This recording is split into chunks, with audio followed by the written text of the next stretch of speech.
মুচমুচে ধনিয়া পাতার পাকোড়া। বিকালের নাস্তায় যদি এরকম একটা পাকোড়া বানিয়ে নিতে পারেন, দেখবেন সবার চোখের মধ্যমণি হয়ে গেছেন। এর জন্য আমাদের লাগছে প্রথমে ধনিয়া পাতা। আমি কিছু ফ্রেশ ধনিয়া পাতা ধুয়ে পানি ঝরিয়ে নিয়েছি। ধনে পাতার গুঁড়াগুলো একটু সুতা দিয়ে পেঁচিয়ে রেখেছি, যেন একসাথে একটা ব্রাঞ্চের মতো মনে হয়। এরপরে নিয়ে নিয়েছি আমি বেসন। আমি বেসন এখানে 3 টেবিল চামচ নিয়েছি। সাথে দিচ্ছি স্বাদ মতো লবণ, হলুদের গুঁড়া, মরিচের গুঁড়া, একটু ম্যাজিক মশলা এবং একটু বেকিং পাউডার। সাথে দিয়ে দিব একটু রসুনের পেস্ট। সবগুলো উপকরণ এখন একসাথে হাতে নেড়েচেড়ে মিশিয়ে নেব সুন্দর করে। আমি মিশিয়ে নিচ্ছি। মিশিয়ে নেওয়া হয়ে গেলে আমি পানির সাহায্যে একটা ব্যাটার তৈরি করব।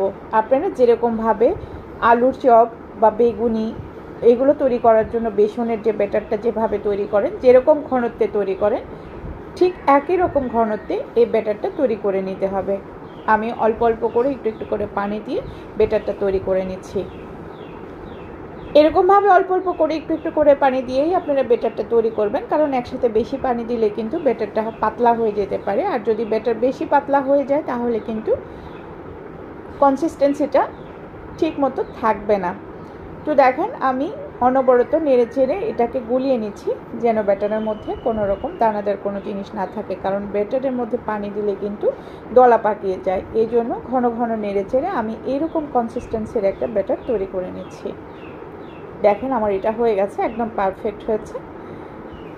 এখন আমি এই ব্যাটারটা একটু সময় ঢেকে আধা ঘন্টার মতো একটু রেস্টে রেখে দেব। আপনারা জানেন ব্যাটার মেখে একটু বেশি সময় রেখে দিলে কিন্তু যখন পাকোড়াটা করা যাবে তখন একটু ফুলবে।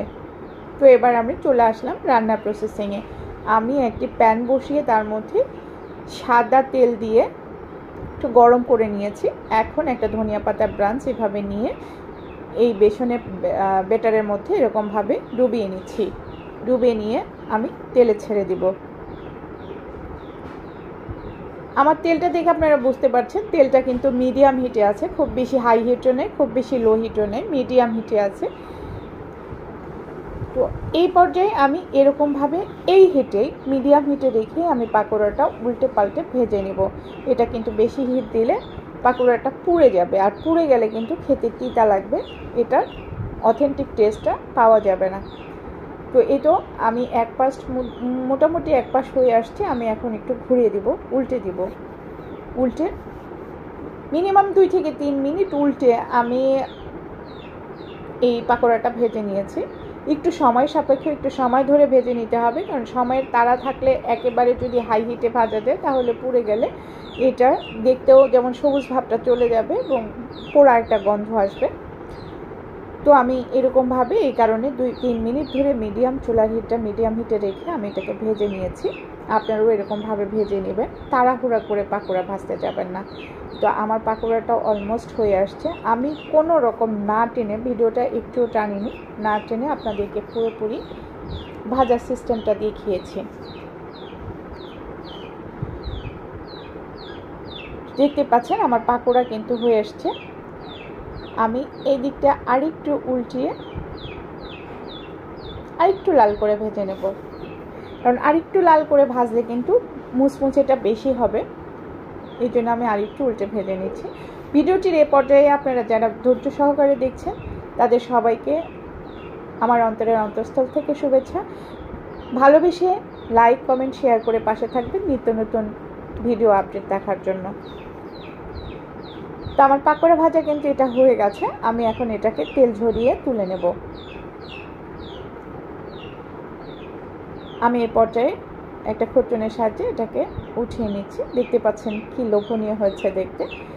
এভাবে আমি আস্তে আস্তে নেক্সট যে আমার ধনিয়া পাতাগুলো আছে সবগুলো পাকোড়া আমি এরকমভাবে ভেজে নেব। আপনাদের দেখার সুবিধার্থে আমি বোঝার সুবিধার্থে আমি আরেকটা পাকোড়া ভেজে নিচ্ছি। কীভাবে ভাজছি সেটা আপনারা দেখতে পাচ্ছেন। যারা পুরাতন রাঁধুনি তারা কিন্তু সবই জানেন, তাদেরকে শেখানোর কিছু নেই। বাট যারা নতুন আছেন বা যারা ম্যাচে থাকেন বা যে সমস্ত আপুরা নতুন সংসার করতে যাচ্ছেন তারা কিন্তু নতুন নতুন একটা কিছু করে সবার সামনে দিতে চান। তো এই কারণে তাদের জন্য আমার এই পাকোড়াটা শো করা। এখন শীতকাল আসছে, এখন কিন্তু বাজারে অল্প দামে, যেমন 250 গ্রাম ধনিয়া পাতা কিন্তু 30 থেকে 40 টাকার মধ্যে অ্যাভেলেবল পাওয়া যাচ্ছে। তো এই সময়টা কিন্তু এই পাকোড়া খাওয়ার পারফেক্ট সময়। আপনারা চাইলে বাজার থেকে ধনিয়া পাতা কিনে এরকমভাবে টাটকা বিকালের নাস্তায়, অথবা বাড়িতে কোনো মেহমান আসলে ঝটপট কোনো কিছু খাবার দিতে হবে, এইরকম হলে এইরকম পাকোড়াটা ভেজে নিতে পারেন। আশা করি এই পাকোড়া খেলে সবাই আপনার প্রশংসায় পঞ্চমুখ হয়ে যাবে। তো দেখতে পাচ্ছেন আমার এই পাকোড়াটাও হয়ে গেছে। আমি এবার পাকোড়াটা উঠিয়ে নেব, উঠিয়ে আমি পরপর সবগুলো পাকোড়াকে ভেজে নেব। তো ভিডিওটি যদি ভালো লেগে থাকে আমার পেজ ফলো করে চ্যানেলটি সাবস্ক্রাইব করে পাশে থাকবেন।